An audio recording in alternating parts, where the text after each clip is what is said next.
The anime begins by showing the discovery of a new continent called Magmell, which appeared in the middle of the Atlantic Ocean 30 years ago. The continent is home to new and exotic species of flora and fauna, as well as valuable resources, making it a prime destination for explorers eager to strike it rich. But as the explorers arrived in droves, driven by greed and a desire for control, they soon realized the danger that lurked on the Magmell continent. The ferocious beasts that roamed the land posed a threat to their lives, but the lure of wealth and power was too great to ignore. As the explorers ventured deeper into the continent, they came across a herd of beasts that threatened to attack their group. In the face of danger, one of the leaders of the explorers declared war and proclaimed himself the ruler of the continent. He was determined to seize control of the resources, no matter the cost. A few years after the initial arrival of the explorers, a savior named Inyo arrives on the Magmell continent. He comes to rescue the injured and stranded explorers who had underestimated the dangers of the land. Inyo is accompanied by his trusty robot drone, which he uses to document the wildlife of the continent. Inyo is a member of an organization called Angler, a special rescue organization that has recently begun operations on the Magmell continent. His mission is to search and rescue the explorers who have come to the continent without fully understanding the risks they would face. The next day, Inyo's assistant, Zero, enters his room and wakes him up to get ready for the day. Despite wanting to sleep in, Inyo quickly gets ready, knowing that he has a responsibility to save many people. As he sits down to enjoy breakfast, Zero informs him that they have run out of food supplies and they do not have enough money to buy more groceries. Additionally, Zero informs him that the energy providers will be cutting off the electricity supply to their headquarters due to unpaid bills from recent months. Not long after, a boy named Curry Kusu arrives at their headquarters in search of help from Angler. Zero asks what kind of help Curry needs, but before he can answer, he collapses unconscious. After he wakes up, Inyo asks why Curry wants to see him, and Curry explains that he wants Inyo to save his brother, Nuris, who is stranded on the Magmell continent. At first, Inyo is hesitant to help, as the money offered by Curry is not enough to finance the trip. But Curry continues to plead, saying that he is suffering from a chronic illness and that he only has a few days left to live. He suggests that they use his death insurance money to finance the trip to the Magmell continent. Curry recounts that his brother and father had gone to the continent to find special tears called Epona tears, which are believed to have healing properties. They had gone in the hope of finding a cure for Curry's chronic illness. However, a few days into their voyage, Nuris returned alone, without their father and mother. The incident had deeply affected Nuris, who felt guilty for their deaths. Determined to become stronger, Nuris decided to continue training and eventually obtained an A-class explorer license. He then returned to the Magmell continent, determined to find the Epona tears that he had failed to obtain before.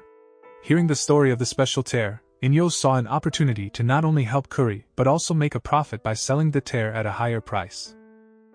The following day, Inyo and Curry set out for the Bermuda Mountain Forest located in the 6th sector of the Magmell continent, embarking on their hunting journey. As they made their way to their destination, Curry enlightened Inyo about the Epona fruit, a rare and coveted fruit known for its ability to restore one's body stamina to the peak of perfection and boost physical abilities tenfold. Although Inyo had heard of the existence of the Epona fruit before, he was unaware of its incredible properties. It was only now that he learned of the fruit's peculiar growing conditions it thrives atop a bed of rotting and dried corpses. Inyo, curious about Curry's future plans, asked him what he intended to do once he had fully recovered. Curry revealed his aspirations to become a Raktor, a highly skilled individual trained to manifest objects using the power of their mind. As they continued on their journey, they stumbled upon a bald man who appeared weak and frail, pleading for assistance. Moved by the man's plight, Curry urged Inyo to come to his aid, but Inyo refused, citing the potential risks and the danger it posed to both of them. Inyo, not moved by the man's plea, picked up a nearby stone and hurled it at him. Suddenly, a swarm of colossal centipedes erupted from the ground, enveloping the man. Inyo explained that the giant centipedes had taken control of the human's mind and were using him as bait to lure in more unsuspecting prey. He further said that the bald man was already dead, and the centipedes were only using his body as a decoy, so there was nothing they could do to save him. When they continued on their journey, Inyo discreetly pulled out an electric remote capable of instantly decimating the entire herd of giant centipedes. Suddenly, he received information from Zero, his support system, that a giant bird's nest known as Hawk Prince lay just a few meters ahead of them. Zero ordered Inyo to immediately retreat and take a different path, but Inyo disregarded the warning and pressed on towards the giant bird's nest. With his knowledge and experience, he had calculated a way to easily eliminate the giant flock of birds. Using an electric sword, Inyo managed to slaughter a portion of the birds, causing the remaining flocks to fly away and flee the area. Meanwhile, Curry had stumbled upon his brother, Nuris, on a nearby hill and was overjoyed to see him. Nuris led Curry to the location where the epona fruit flourished on a bed of dried corpses. However, Nuris displayed a disturbing attitude towards Curry, revealing that he had murdered their parents and other explorers in order to hasten the growth of the epona fruit. However, despite his gruesome actions, the epona fruit still hadn't bloomed, leaving Nuris to believe that one more corpse would be necessary for it to flourish. Driven mad by this obsession, Nuris brutally stabbed Curry's body with a bone until he lay weak and defenseless. His conjecture proved correct, as the epona root immediately absorbed the fresh blood that dripped onto the ground and the fruit bloomed perfectly. In a manic frenzy, Nuris scrambled up the pile of corpses to pluck the fruit, but Inyo appeared and stopped him. Inyo was shocked to learn that Nuris had stabbed Curry intentionally. Without hesitation, he contacted Zero and urgently requested her to check on Curry's condition. As Inyo's robot worked to treat Curry, he confronted Nuris, asking if he had also been responsible for the deaths of his parents and other explorers. Inyo was confused and angry, as he had seen Curry struggling so hard to find the epona fruit to cure him. Nuris explained that Curry's illness was incurable and would recur in a few years, even if he drank the tears of the epona fruit. Nuris had therefore decided to use the fruit for himself. Curry, who was on the brink of death, begged Inyo to save his brother, saying that Nuris was not in his right mind and was being controlled by certain creatures. With his last breath, Curry implored Inyo to show mercy. But Inyo's anger and grief consumed him, as he saw Curry, who had died in vain, right in front of him. He immediately punched Nuris with all his might, his rage and frustration fueling the blow. Nuris, now empowered by the epona's tears, revealed his true strength and engaged Inyo in a fierce battle. With his body transformed and made stronger, Nuris felt confident that he could easily defeat Inyo. But Inyo still possessed the electrical power that gave him an advantage over Nuris. Inyo's deadly electrical attack proved to be too much for Nuris to handle, and he ultimately fell to his death. As he lay dying, Nuris realized that Inyo was also a Raktor, and this made him remember Curry's final wish to become one as well. After the fight, Inyo buried Nuris and Curry side by side in the forest where they met their fate. He stood there for a moment, looking at their graves before he finally turned and walked away. As he walked, Inyo reflected on the tragedy that had occurred, and how it had been driven by human greed and hatred. He realized that the most dangerous thing on the Magmell continent was not the monsters, but the very nature of the people themselves.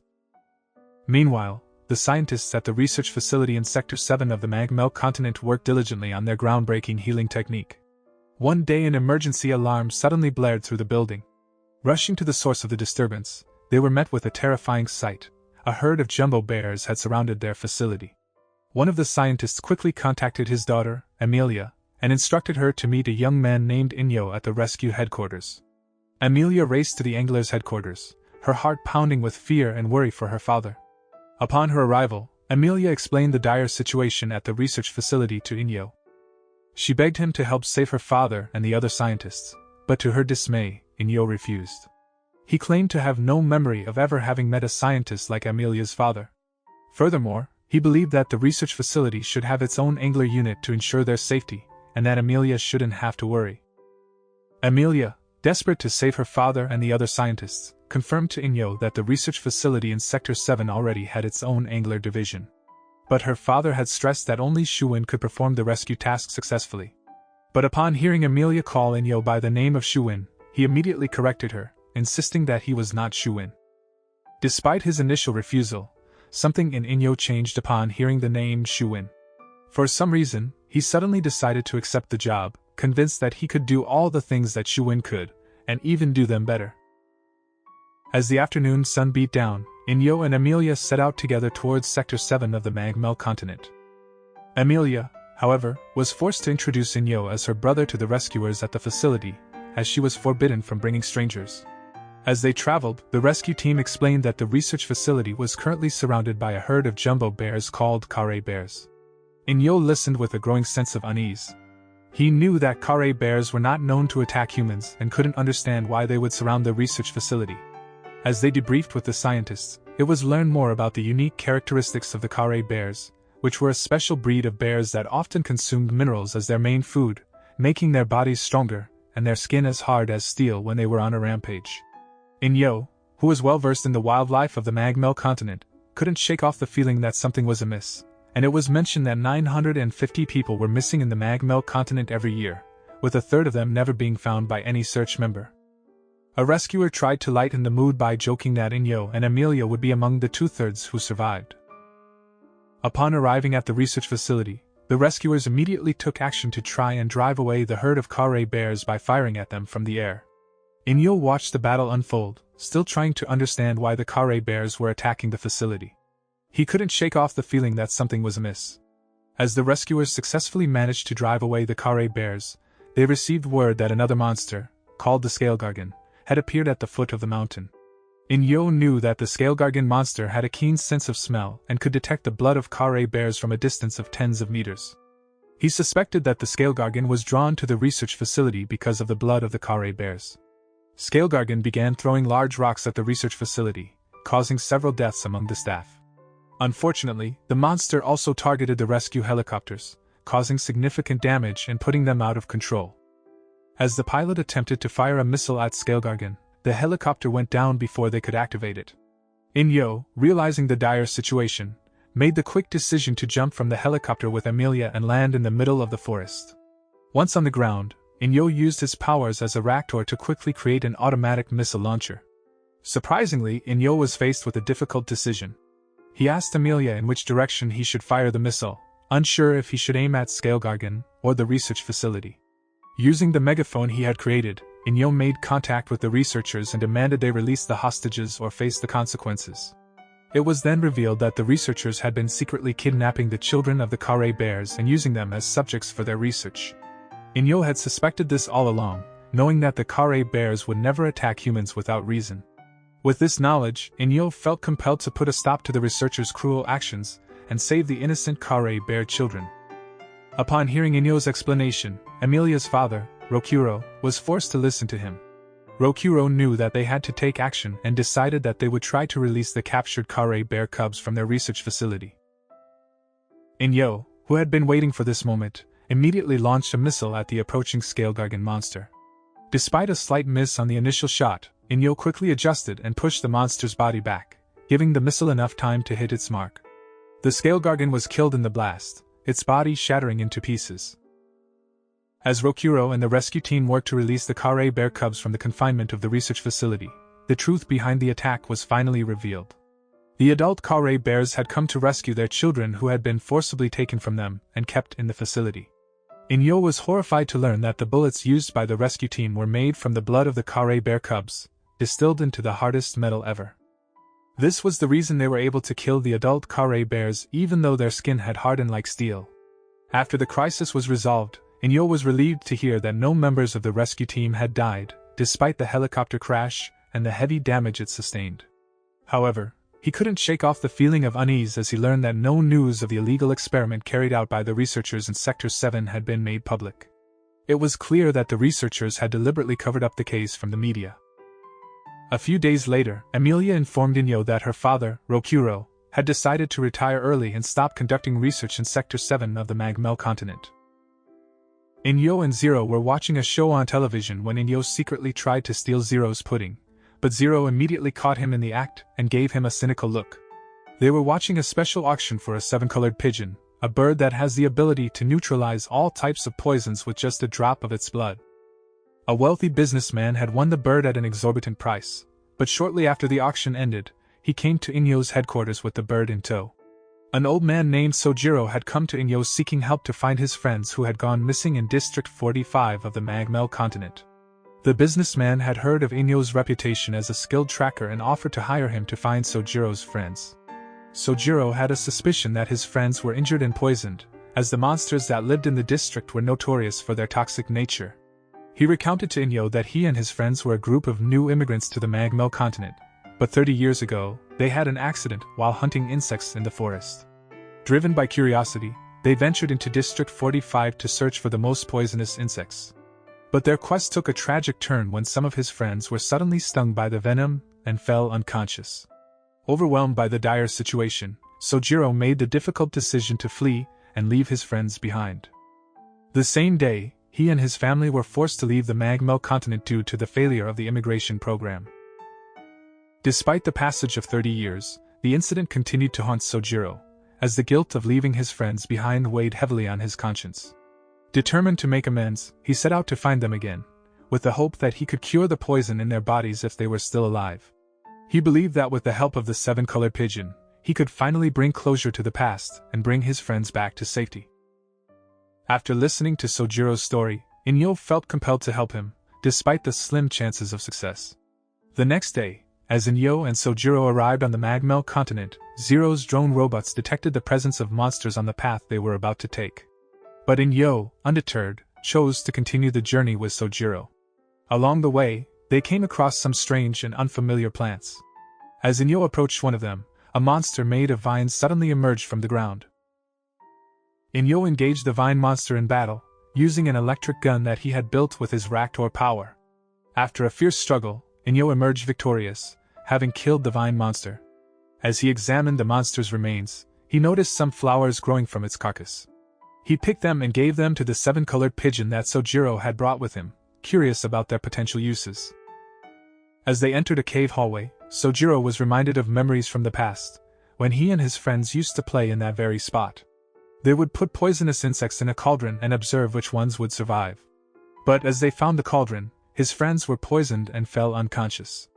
Zero, hearing this, urged Inyo to tell Sojiro the truth about what had happened, but Inyo reassured Sojiro that his friends were still alive and out there somewhere. Suddenly, a giant scorpion monster emerged from within the cave, but to their surprise, it did not attack them. The giant bat monster also exhibited the same behavior, and Sojiro finally realized that the two monsters were his friends. After being bitten by poisonous insects, they didn't die but instead mutated into the insects that had stung them. Sojiro, now understanding the situation, asked Inyo if there was any way to save his friends using the blood of the seven-colored pigeon. Inyo replied that while the poison in their bodies could be neutralized by the bird's blood, they would both die as the poison was now essential to their survival. After the revelation, Sojiro's friends, now in their monstrous forms, led him to a tree trunk that held a special significance for them. They had once marked scratches on it together, a reminder of their past friendship. With a heavy heart, Sojiro knew that he had to let go of the seven-colored pigeon. The bird's blood would no longer be able to save his friends. He had to accept that his friends would now live as monsters in the forest, and there was nothing he could do to turn them back into humans. A few days after the incident in the cave, Zero accompanied Inyo to the market. She had a craving for some delicious snacks and asked Inyo to buy them for her. However, Inyo, known for his stinginess, only gave her a small amount of money. Zero's funds were not sufficient to buy the snacks she desired. But Zero was not one to be easily discouraged. She approached a merchant selling the snacks she wanted and cleverly negotiated with him. She asked the merchant to sell her the snacks at a cheaper price, and in return, she would recommend him to the next customer at a higher price. The merchant agreed, and Zero was able to purchase the delicious snacks at a discounted price. When Inyo later went to buy the same snacks, the merchant, true to his word, charged him a higher price. After finishing their snacks, Zero and Inyo made their way to the center of the square where a crowd had gathered to watch a performance by a beautiful woman named Verena Celaria. The host announced that Verena had traveled alone to the Magmell continent 8 times and had always returned safely. Excitement was building as the crowd eagerly awaited her 9th trip and the story of her journey. As everyone praised Verena's bravery, Inyo had a different reaction. He referred to her as Bloody Maria and lashed out at her, much to the surprise of those around him. His outburst caused confusion, and many people were taken aback by his harsh words. Zero, who was intrigued by Verena, set out to investigate her background. She read various articles in the media and was amazed at Verena's selflessness. All the funds she had earned from her trips to the Magmell continent were donated to an orphanage. Determined to find out more, Zero sent a robot drone to the orphanage that Verena had funded. As the drone flew over the orphanage, Zero's screen was filled with images of happy children playing and laughing. But then, the drone captured a heart-wrenching scene, Verena sitting next to a little girl who was crying and clearly in distress. Verena was trying to comfort the girl, holding her hand and talking to her softly. On the other hand, Inyo couldn't help but recall his first meeting with Verena in the Magmell continent. He and his senior, Shuin, were camping on a hill in the plains of Magmell when they heard a cry for help coming from a girl. It was none other than Verena, who was surrounded by monsters. Shuwen quickly rushed to her rescue, slaughtering the monsters one by one, and saving Verena. He told her that the Magmell continent was no place for a girl, but Verena insisted that she had something important to do there.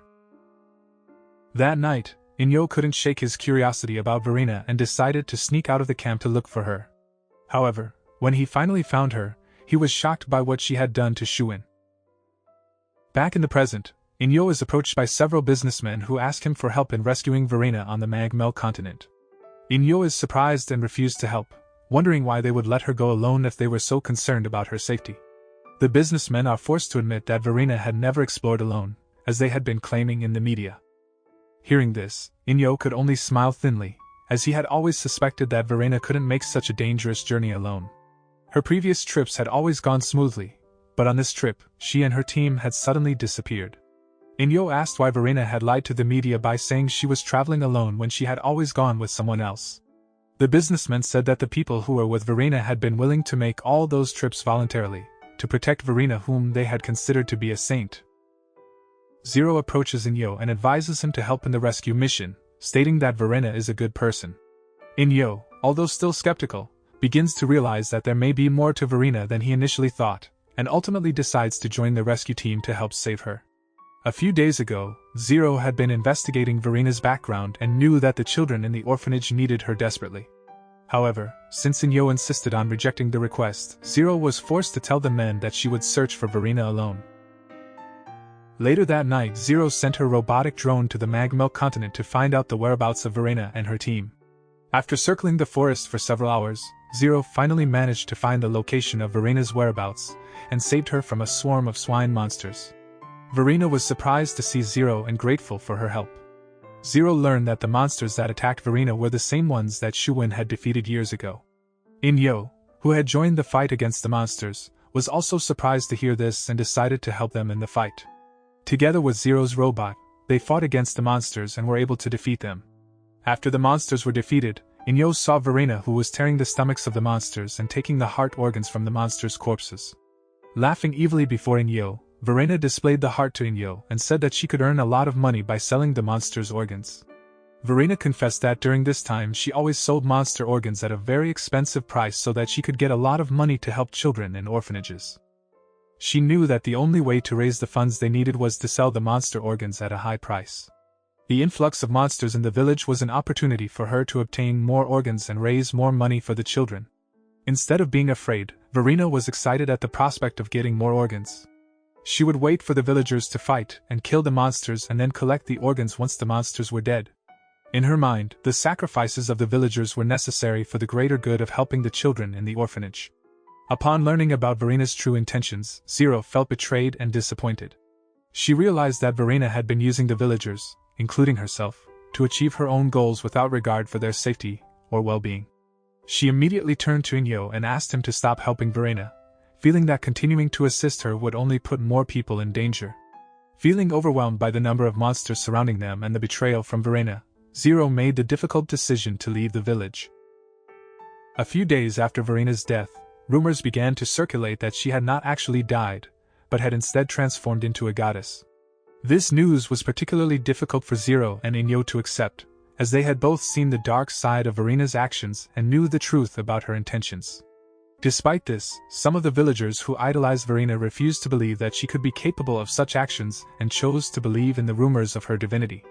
As Zero and Inyo walked through the market, they couldn't help but think about the contrast between the rumors of Verena's supposed goddess status and the reality of her actions. Zero remarked that it was difficult to know whom to trust and who to be wary of, as people's true intentions are not always clear. As they continued to stroll through the market, Zero couldn't help but think about how easily people in this world were swayed by what they saw in the media. She felt that people were not always aware of when they were being manipulated by the various news and rumors that circulated through the media. Inyo, who had always been a bit reserved, surprised Zero by buying her some of her favorite snacks and even asking the merchant to save the change. Zero was a little taken aback by Inyo's sudden show of sweetness, but she couldn't help but feel happy as she enjoyed her favorite snacks for free. Meanwhile, in the Magmell continent, a middle-aged bald man named Izumo was burying himself in the ground. He had returned with a group of foolish adventurers who had recklessly taken risks and lost their lives in the Magmell continent. As a large turtle monster approached him from behind, Izumo couldn't help but sweat in fear, wetting his pants as he wondered how he could have been so foolish. It all started when Izumo, who had been feeling lonely while guarding his shop, read some articles about people who had become rich after traveling to the Magmell continent. He began to dream of wealth and adventure, and eventually decided to join a group of adventurers on their journey to the Magmell continent. But now, as he faced certain death, he realized that he had made a grave mistake. Meanwhile, Zero and Inyo continued to shop at the Izumo's shop, using various tricks to get discounts. They had always found ways to get the best deals, from making the equipment box fall, stepping on animal excrement, and using other awkward events to their advantage. One day, Inyo decided to play a prank on Izumo by telling him that Zero was his birthday daughter.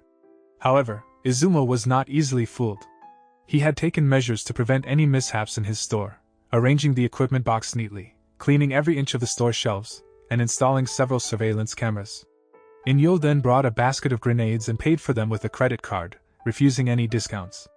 The incident made Izumo realize that he had been prejudiced against them, and he approached them outside of the store to apologize. But just as he was about to speak, a wooden plaque hanging in front of his shop suddenly fell and hit Zero, causing her head to bleed heavily. Izumo panicked, not knowing what to do. Inyo then took advantage of the situation and asked Izumo for a discount of 90% as compensation for the injury. Izumo, feeling guilty and wanting to help, agreed to the discount. After Inyo and Zero walked away from his shop, Izumo realized that he had been tricked and felt foolish. He was angry and frustrated with himself, feeling like he had been played for a fool. He decided that he needed to change his destiny and set out on a journey to the Magmell continent. The next day, as Izumo prepared to leave on his journey, Inyo and Zero played another prank on him. They made sure that he had an accident that damaged his motorcycle, leaving him stranded on the beach. Despite this setback, Izumo decided to continue his journey by renting a speedboat and sailing across the Atlantic Ocean. Unfortunately, just before he left port, Inyo and Zero pulled yet another prank on him by blowing up his ship using a grenade. However, after a long and difficult journey filled with obstacles, Izumo finally arrived at the Magmell continent. He had to bury himself on a hill to avoid the dangers of the continent, and he even had to face off against a giant turtle monster. Just as the turtle monster was about to pounce on Izumo, Inyo arrived just in time to save him from the monster's attack.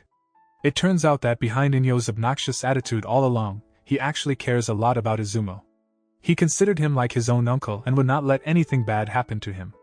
Izumo could only cry out for help from Inyo, as he was overwhelmed with emotion. Inyo immediately slammed the giant turtle's body and killed it with a single strike, showing his strength and bravery. The next day, as Inyo and Zero were watching a cat video, Inyo's mind drifted back to memories of his past with Shuin. However, Zero quickly brought him back to the present by calling his name and asking if he could keep a cat. Inyo firmly refused, claiming that he disliked cats. Zero, however, pointed to the 3 cat badges on Inyo's hat and stated that they were proof that Inyo actually liked cats. Inyo quickly corrected her, saying that the badges were not cat badges, but rather monster badges that resembled cats. Inyo then recounted a time when he had a senior raptor named Shuin. They were relaxing on top of a tree house, and Shuin had shared with him his own experience of losing everything, including his family, due to his own stupidity. While creating a knife using his raptor powers, Inyo expresses his desire to be a hero and help those in need. However, Shuin forbids him from doing so, stating that Inyo is not yet ready for such a heavy responsibility. This causes Inyo to become upset, and he runs into the forest alone. As he walks deeper into the forest, he is horrified to come across the corpses of explorers who had died in the area. Suddenly, he comes across a red-eyed animal that has the shape of a cat. Inyo decides to take the animal in and names him Toto. That night, as Inyo intends to create a badge with Toto's face, he accidentally injures his finger. Shuin immediately comes to help him treat the wound. Once the badge was finished, Inyo places it on Toto's collar, while Shuin helps Inyo by making a badge to place on top of his hat. After telling her all that, Inyo said that the hat and badge were the only relics of Shuin that he still kept very well because the badge was a very meaningful thing for him. Curious, Zero then asks what happened to Toto and where Toto is currently. Inyo recounts that his former relationship with Toto had become very close, and they always went through their daily routines together happily. However, all that changed when Inyo and Toto encountered an injured explorer. Toto accidentally licked the blood from the explorer's wounds and suddenly turned into a giant monster that was very aggressive and wild. Fortunately, as Toto was about to attack Inyo, Shuwen had already pulled Inyo's body and carried him up the tree. Shuwen, aware of the potential danger, warned Inyo that Toto would turn into an uncontrollable vicious monster after it licks human blood, therefore, he must immediately kill him. Inyo, unwilling to let go of his beloved pet, stopped Shuwen and said that he himself would confront Toto and put an end to him. During the intense fight between Inyo and Toto, Inyo couldn't help but imagine the beautiful memories he had shared with Toto, making it difficult for him to concentrate. The thought of having to end the life of the pet he had taken such good care of was overwhelming for Inyo. Despite his best efforts, Inyo was forced to kill Toto. Shuwen tried to comfort Inyo and handed him Toto's badge necklace that he had obtained earlier, reminding him not to blame himself for what had happened. Toto's death left a deep trauma in Inyo, causing him to make the difficult decision to never raise any animals again. The other day, Amelia, along with her secretary Takaki, embarked on a journey back to the Magmell continent to visit District 2, an area known to be overrun by strange and dangerous animals. However, their trip took a turn for the worse when the plane they were on was suddenly attacked by stone bullets fired by frog monsters that lived on the continent's plains. As the plane's systems began to fail and it spiraled out of control, a long hand suddenly appeared and pulled the plane towards the shore, saving them from certain doom. On the same day, Inyo and Zero were indulging in a delicious treat of marshmallows, which Inyo had recently purchased at a discounted price. However, their peaceful moment was interrupted when Rokuro arrived at Inyo's headquarters seeking his help in finding his daughter who had lost contact on the Magmell continent after her plane crashed. Inyo agreed to help on the condition that Rokuro would pay him 3 times the usual rate, to which Rokuro readily agreed. That afternoon, Inyo and Rokuro set off for the Magmell continent in Rokuro's personal helicopter, with Inyo bringing along his beloved marshmallows for the journey. Meanwhile, at the location where Amelia and her party were stranded, Amelia was surprised to see the number of wreckage scattered around. She also caught a glimpse of a purple-haired little girl appearing in the middle of the wreckage, but the girl disappeared just as quickly. When Amelia returned to her plane, Takaki informed her that a rescue plane was on its way to their location. However, to her dismay, the rescue planes also suffered the same fate as her own, with some of them experiencing a large explosion due to collisions. It turns out that the mastermind behind all the accidents was none other than the little girl that Amelia had previously seen. The girl, known as Elith, is a native of the Magmell continent and possesses strength and intelligence that surpasses that of ordinary humans. However, due to their sensitivity to foreign objects entering their territory, Elith will attack any planes that pass through their territory. As Amelia's security forces prepared to take out Elith with a few shots, they were surprised to find that all of their attacks had absolutely no effect on the creature. They decided to retreat in order to regroup and come up with a new plan. Inyo and Rokuro soon arrived on the scene, even though their helicopter had to be destroyed by Elith's attack. Amelia immediately hugged her father and begged for them not to attack Elith anymore, as she believed that the creature was actually good. However, Inyo was determined to fight the native creature and a battle between the two became inevitable. Inyo continued to attack using the arrows he had created, while Elith tried to dodge and counterattack with her long hand. After the explosion, Amelia rushed to the source of the sound, her heart heavy with the thought that Inyo had killed Elith. But as she arrived at the scene, she saw Inyo happily sharing marshmallows with Elith and her frog friends. It was all just a training exercise. Inyo then gathered some mushrooms from the forest, planning to make dinner for him and Zero. But as he was leaving the forest of District 2, he stumbled upon a village that had been completely destroyed. All that remained were ruins of houses, razed to the ground. As he explored the ruins, he was caught by an old man who had been running a coffee shop in the village. The old man interrogated Inyo, asking why he had come to the village. When Inyo explained that he had been looking for food, the old man released him and asked him to leave. The old man shared his own story, of how he had lost his daughter in the tragedy that had destroyed the village, and now lived alone. After leaving the old man's coffee shop, Inyo and the robot drone Zero continued their journey to find food. As they were deep in the forest, a strange boar-like monster suddenly attacked Inyo from behind. But when Inyo discovered that the monster's meat was delicious, he became determined to kill it and make it a dinner dish.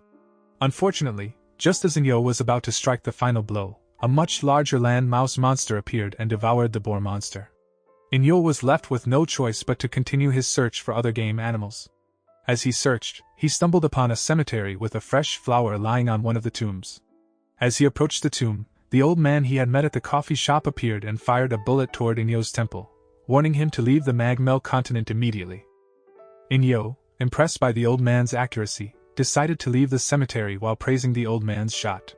He felt that the old man was hiding something, but the old man insisted on expelling them from the place. A moment after Inyo walked away, the old man named Hakuro suddenly heard a voice coming from another direction and immediately ran towards the source of the sound. It turned out that the sound was coming from the earth rat monster that had previously devoured Inyo's hunted wild boar monster. Instead of being afraid, Hakuro was determined to kill the monster because it was the same monster that had destroyed his village and killed his daughter. Unfortunately, due to Hakuro's slightly blurred vision, his first shot missed, causing the monster to run amok and start chasing him. Fortunately, Inyo managed to restrain the monster by attaching a rope to the monster's leg, giving Hakuro a chance to shoot the monster in the head and kill it. After Inyo found out about Hakuro and his daughter's story, he became sympathetic to Hakuro, and from that day on, they became best friends. One day, Zero is suddenly kidnapped by a mysterious man and held captive in a cramped room where the man had prepared to torture her. However, when Zero woke up from her sleep, she was relieved to know that it was all just a nightmare. Shortly after, Zero heard a very loud bang coming from inside Inyo's room, so she quickly ran to check on his state. Fortunately, after checking in person, she discovered that the thumping sound was just the sound of Inyo falling out of his bed. The next morning, Zero was surprised to see Inyo awake and active at an unusually early hour, and she couldn't help but wonder if something was troubling him. Once Inyo left, Zero decided to meet up with her friends Amelia and the others at a nearby restaurant to discuss Inyo's sudden change in behavior. Unbeknownst to them, a mysterious man had been secretly observing their movements and recording their conversations. It was later revealed that this man was the messenger of the same individual who had appeared in Zero's nightmare the previous night. However, the reason for his surveillance of Zero remains a mystery. As Zero was clearing and tidying up the treehouse that she once shared with her friend Shuin, memories of the past flooded back to her. She remembered the words that Shuin had said to her before he left for another world. As she was showing a photo to Inyo, Shuin asked him to find the young girl in the picture and to always protect her. As Zero returned to the base of the anglers, she was shocked to see the arrival of the mysterious man who had previously appeared in her nightmares. The sight of him instantly brought back memories of the past, when she had been brutally tortured and forced into servitude by this very man, named Hayato. Hayato had come to the base with the intention of taking Zero back as his subordinate, but when she refused his offer, he flew into a rage, threatening to kill her friends one by one if she did not comply with his demands. With no other options, Zero was forced to go with him and obey his orders, after one of Hayato's men blew up Izumo's shop.